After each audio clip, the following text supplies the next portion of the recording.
जय गुरु जी। शुक्राना गुरु जी, अनंतम अनंतम शुक्राना। ओम नमः शिवाय। शिव जी सदा सहाय। ओम नमः शिवाय। गुरु जी सदा सहाय। जय गुरु जी। संगत जी देखिए, गुरुपा कितनी प्यारी दर्शन दे रहे हैं। गुरुपा चंदन तिलक में भी अपने ओम की ब्लेसिंग्स दे रहे हैं और गुरुपा कला प्रसाद में भी अपने ओम की ब्लेसिंग्स दे रहे हैं। देखिए, बिल्कुल ओम की आकृति नज़र आ रही है। और संगत जी देखिए, ज्योत में गुरुपा कितना अच्छा दर्शन दे रहे हैं, आप देख सकते हैं। देखिए संगत जी, ज्योत में गुरुपा दर्शन दे रहे हैं।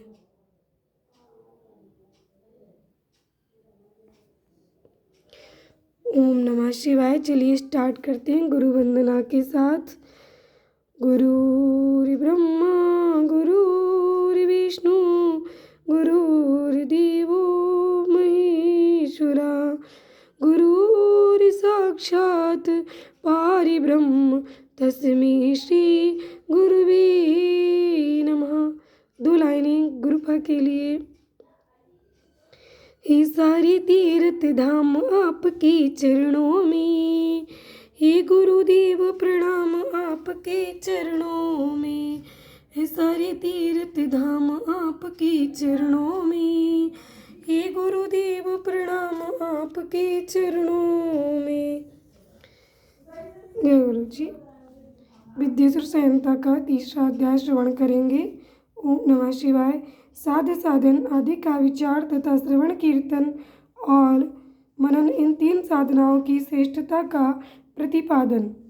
जय गुरु जी। ओम नमः शिवाय।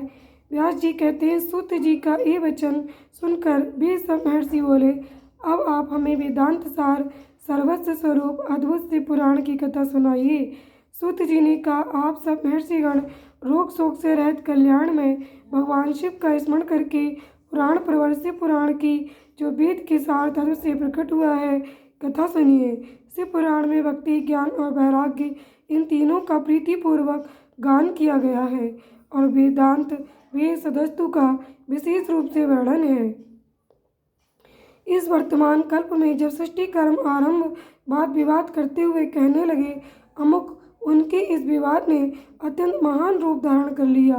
तब वे सबके सब अपनी शंका के समाधान के लिए सृष्टिकर्ता अविनाशी ब्रह्मा जी के पास गए और हाथ जोड़कर विनय भरी वाणी में बोले, प्रभु आप संपूर्ण जगत को धारण पोषण करने वाले तथा समस्त कारणों के भी कारण हैं। हम ये जानना चाहते हैं कि संपूर्ण तत्वों से परे परात्पर पुराण पुरुष कौन है। ब्रह्मा जी ने कहा, जहाँ से मन सहित वाणी उन्हें न पाकर लौट आती है तथा जिनसे ब्रह्मा विष्णु रुद्र और इंद्र आदि से युक्त तो संपूर्ण जगत समस्त भूतों एवं इंद्रियों के साथ पहले प्रकट हुआ है, वे ही ये देव महादेव सर्वज्ञ एवं संपूर्ण जगत के स्वामी हैं। ये ही सबसे उत्कृष्ट हैं। भक्ति से ही इनका साक्षात्कार होता है, दूसरे किसी उपाय से कहीं इनका दर्शन नहीं होता। रुद्र हरिहर तथा अन्य देवेश्वर सदा उत्तम भक्ति भाव से उनका दर्शन करना चाहते हैं। भगवान शिव में भक्ति होने से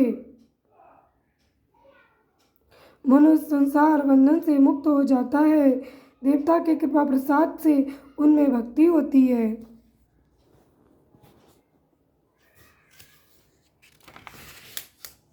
नमः शिवाय। भक्ति से देवता का कृपा प्रसाद प्राप्त होता है।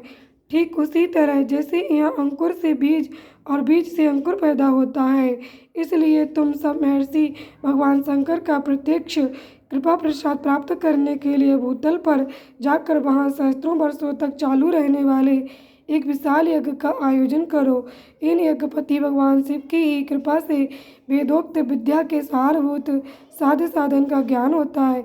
शिव पद की प्राप्ति ही साध्य है, उनकी सेवा ही साधन है तथा उनके प्रसाद से जो नित्य नैमित्तिक आदि फलों की ओर से निष्प्रय होता है वही साधक है। वेदोक्त कर्म का अनुष्ठान करके उसके महान फल को भगवान शिव के चरणों में समर्पित कर देना ही परमेश्वर पद की प्राप्ति है। वही सालोक्य आदि के क्रम से प्राप्त होने वाली मुक्ति है। उन पुरुषों की भक्ति के अनुसार उन सबको उत्कृष्ट फल की प्राप्ति होती है। उस भक्ति के साधन अनेक प्रकार के हैं जिनका साक्षात महेश्वर ने ही प्रतिपादन किया है। उनमें सारभूत साधन को संक्षिप्त करके मैं बता रहा हूँ। कान से भगवान के नाम गुण और लीलाओं का श्रवण, वाणी द्वारा उनका कीर्तन तथा मन के द्वारा उनका मनन, इन तीनों को महान साधन कहा गया है। तात्पर्य ये है कि महेश्वर का श्रवण, कीर्तन और मनन करना चाहिए। इस श्रुति का वाक्य है, हम सबके लिए प्रमाणभूत है। इसी साधन से संपूर्ण मनोरथों की सिद्धि में लगे हुए आप लोग परम साधि को प्राप्त हों। लोग प्रत्यक्ष वस्तु को आँख से देखकर उसमें प्रवृत्त होते हैं, परंतु जिस वस्तु का कहीं भी प्रत्यक्ष दर्शन नहीं होता उसे श्रवणेंद्रिय द्वारा जान सुनकर मनुष्य उसकी प्राप्ति के लिए चेष्टा करता है। अतः पहला साधन श्रवण ही है। उसके द्वारा गुरु के मुख से तत्व को सुनकर श्रेष्ठ बुद्धि वाला विद्वान पुरुष अन्य साधन कीर्तन एवं मनन की सिद्धि करे। क्रमशः मनन पर्यंत इस साधन की अच्छी तरह साधना कर लेने पर उसके द्वारा सालोक्य आदि के क्रम से धीरे धीरे भगवान शिव का संयोग प्राप्त होता है। पहले सारे अंगों के रोग नष्ट हो जाते हैं, फिर सब प्रकार का लौकिक आनंद भी विलीन हो जाता है। भगवान शंकर की पूजा, उनके नामों के जप तथा उनके गुण रूप विलास और नामों का युक्तिपरायण चित्त के द्वारा जो निरंतर परिशोधन या चिंतन होता है उसी को मनन कहा गया है। वो महेश्वर की कृपा दृष्टि से उपलब्ध होता है। उसे समस्त श्रेष्ठ साधनों में प्रधान या प्रमुख कहा गया है।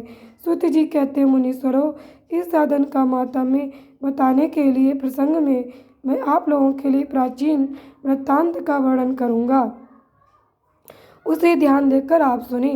पहले की बात है, पराशर मुनि के पुत्र मेरे गुरु व्यासदेव जी सरस्वती नदी के सुंदर तट पर तपस्या कर रहे थे। एक दिन सूर्य तुल्य तेजस्वी विमान से यात्रा करते हुए भगवान सनत कुमार अकस्मात वहाँ जा पहुँचे। उन्होंने मेरे गुरु को वहाँ देखा। वे ध्यान में मग्न थे।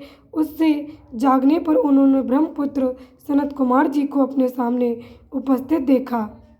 देखकर वे बड़े वेग से उठे और उनके चरणों में प्रणाम करके मुनि ने उन्हें अर्घ्य दिया और देवताओं के बैठने योग्य आसन भी अर्पित किया।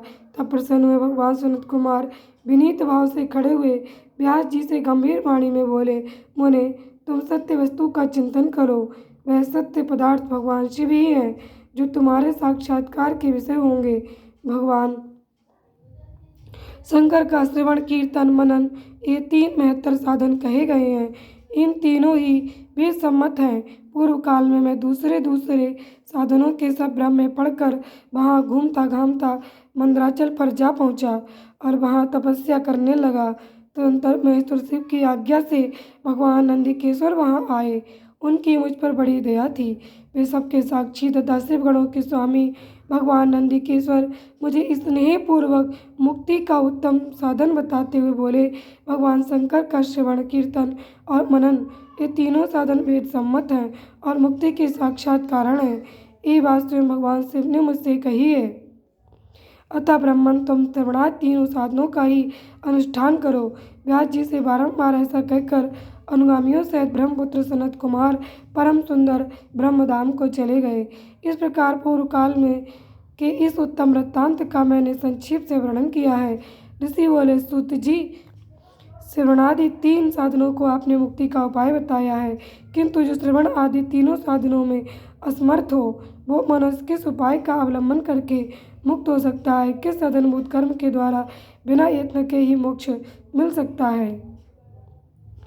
जय गुरु जी। शुक्राना गुरु जी। ओम नमः शिवाय। शिव जी सदा सहाय। ओम नमः शिवाय। गुरु जी सदा सहाय। संगत जी, आज का हमारा अध्याय यहीं पे संपूर्ण हुआ। आप सबको गुरुपा की भर भर के ब्लेसिंग मिल रही है। देखो गुरुपा कितनी प्यारी आंखों से हम सब के लिए देख भी रहे हैं। गुरुपा की आंखों में ऐसा लग रहा है कि सच में गुरुपा मतलब बहुत करुणा दृष्टि से देख रहे हैं। जय गुरु जी। शुक्राना गुरु जी। अनंतम शुक्राना। ओम नमः शिवाय। शिव जी सदा सहाय। ओम नमः शिवाय। गुरु जी सदा सहाय। सभी संगत परिवार तथा इस चैनल से जुड़ने वाले सभी प्रेमी भक्तजन सदा स्वस्थ सुखी समृद्ध रहें और उन सभी के परिवारों पर सदा भगवान शिव की, हमारे गुरु जी की सदैव असीम कृपा बनी रहे। सभी का परिवार हंसता खेलता रहे, स्वस्थ सुखी समृद्ध रहे। जय गुरु जी, जय शिव जी। ओम नमः शिवाय।